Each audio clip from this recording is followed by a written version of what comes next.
सुप्रभात बच्चों, आज हम आपके पाठ्य पुस्तक से पाठ 14 धनवर्षण पढ़ाएंगे। धनवर्षण पाठ हजारी प्रसाद द्विवेदी द्वारा रचित है। प्रस्तुत कहानी के लेखक ने इस कहानी में दूरदर्शिता और अदूरदर्शिता में अंतर को बताया है और कहानी के माध्यम से इसको विश्लेषित किया है। साथ ही लालच का फल सदैव ही बुरा होता है, इस पाठ में बताया गया है। और इसमें ये भी बताया गया है कि दूरदर्शी शिष्य की बातों को नज़रअंदाज करने पर अदूरदर्शी गुरु का क्या हश्र होता है। तो आइए इस पाठ को हम पढ़कर जानते हैं। इस पाठ की कहानी। किसी गांव में एक ब्राह्मण रहा करते थे। वे बहुत करामाती मंत्र जानते थे। मंत्र का गुण यह था कि एक विशेष प्रकार का नक्षत्र योग आने पर जब उसका प्रयोग किया जाए तो आकाश से नाना प्रकार के रत्न और धन की वर्षा होने लगती थी। उस ब्राह्मण के पास एक बड़ा बुद्धिमान विद्यार्थी पढ़ता था। एक दिन एक काम से ब्राह्मण उस विद्यार्थी को लेकर घर से बाहर गए। कुछ दूर जाने पर वे एक घने जंगल में जा पहुंचे। इस जंगल में 500 डाकू रहते थे। वे राहगीरों के आते ही उनका माल असबाब लूट लेते थे। असबाब मतलब उनका सामान। उस ब्राह्मण और विद्यार्थी की भी यही दशा हुई। डाकुओं ने उन्हें बांध दिया। राहगीरों के पास सदा रुपया पैसा नहीं रहता था, फिर भी डाकू उनको नहीं छोड़ते थे। वे एक को बांधकर दूसरे से कहते कि जाओ, यदि हो सके तो रुपये लाकर इसे छुड़ा ले जाओ। यदि कभी बाप बेटे को पकड़ते तो लड़के को बांध कर रख देते थे और बाप को रुपया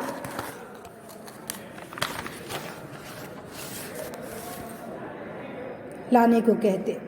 इस तरह यदि 2 भाइयों को पकड़ते तो छोटे को रखकर बड़े को पैसा लाने को भेजते और गुरु चेला को पकड़ने पर गुरु को रखकर चेले को भेजते।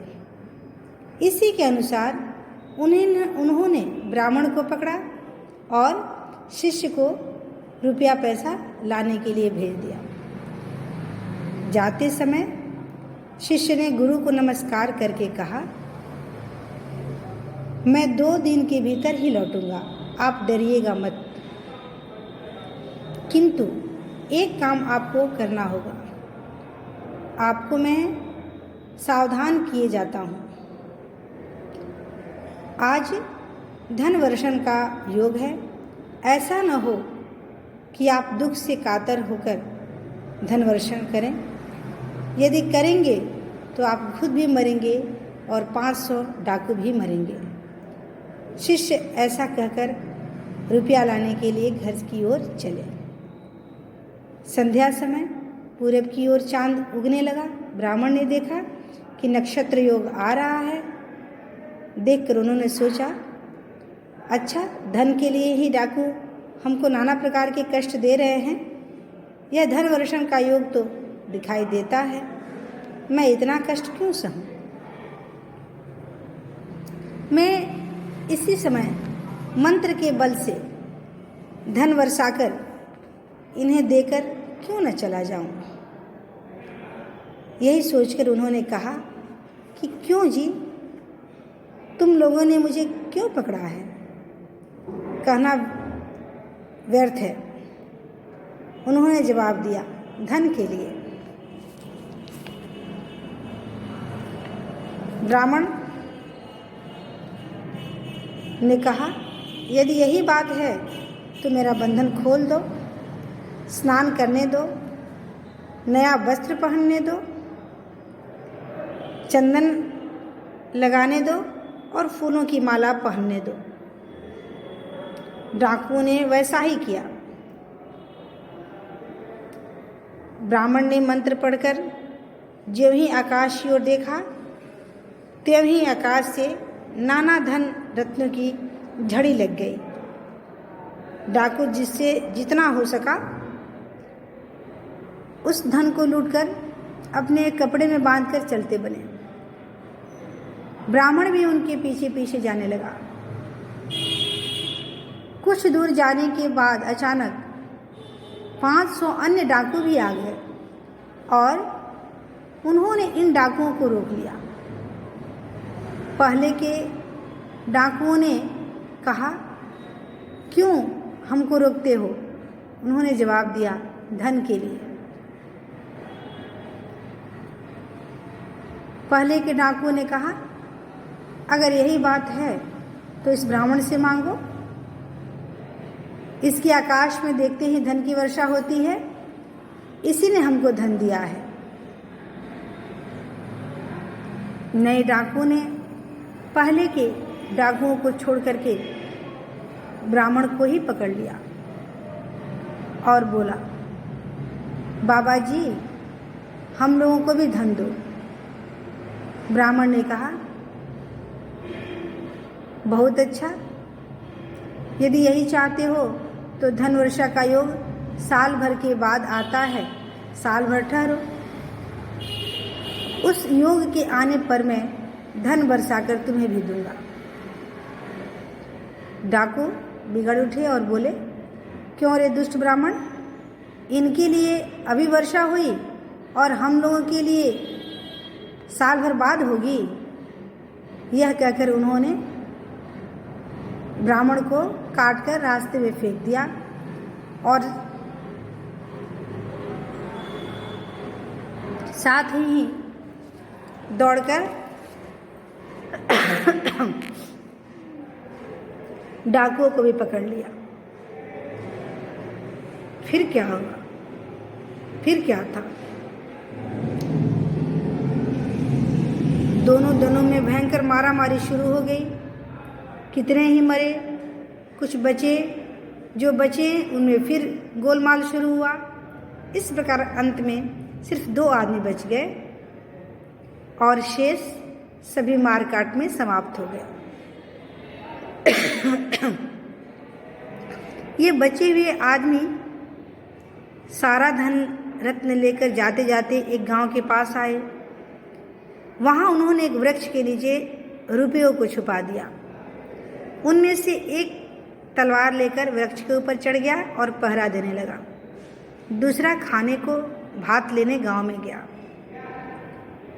तलवार लेकर पहरा देने वाले ने सोचा कि अगर वह लौटकर आएगा तो इस धन को 2 हिस्सों में बांटना पड़ेगा। यह सोचकर उसने तलवार को संभाल कर पकड़ लिया और उसके आने की राह देखने लगा। जो गांव में भात लेने गया था वह भी यह सोचने लगा कि यदि वह जीता रहेगा तो आधा हिस्सा ले लेगा। भात में विष मिलाकर यदि उसे खिलाया जाए तो वह खाते ही मर जाएगा और सारा रुपया मेरा हो जाएगा। यही सोचकर खुद तो उसने आधा भात खा लिया और बाकी में विष मिलाकर ले आया। पहला आदमी पहले से ही तैयार होकर बैठा था। दूसरे के आते ही तलवार से उसके 2 टुकड़े कर एक गुप्त स्थान में फेंक आया। फिर खुद भी विषाक्त युक्त भात जो है खाकर मर गया। इधर गुरु को छुड़ाने के लिए शिष्य रुपया पैसा लेकर 1-2 दिन के भीतर ही आ पहुंचा। आकर देखा कि गुरु वहाँ नहीं है और धन रत्न चारों ओर बिखरा पड़ा है। वह समझ गया कि गुरु ने उसकी बात नहीं सुनी और वे धन वर्षा करके सबके साथ स्वयं ही विनष्ट हो गए हैं। तो बच्चों, इस कहानी में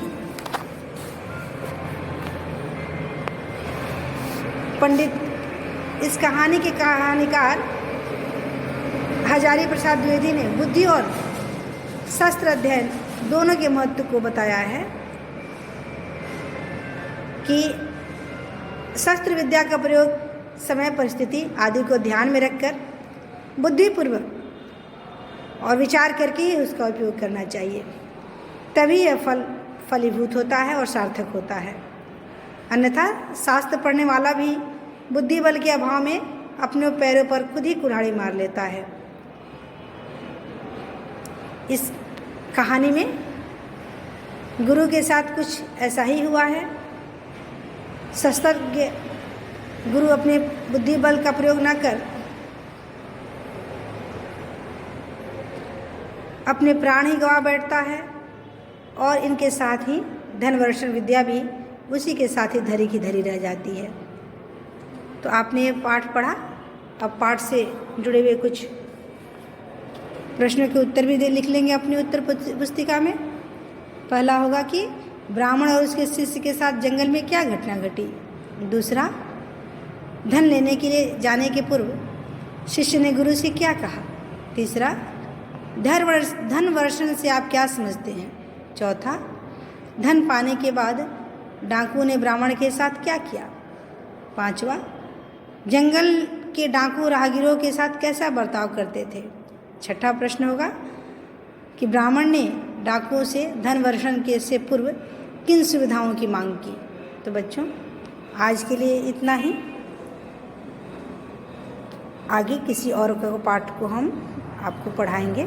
तब तक के लिए धन्यवाद।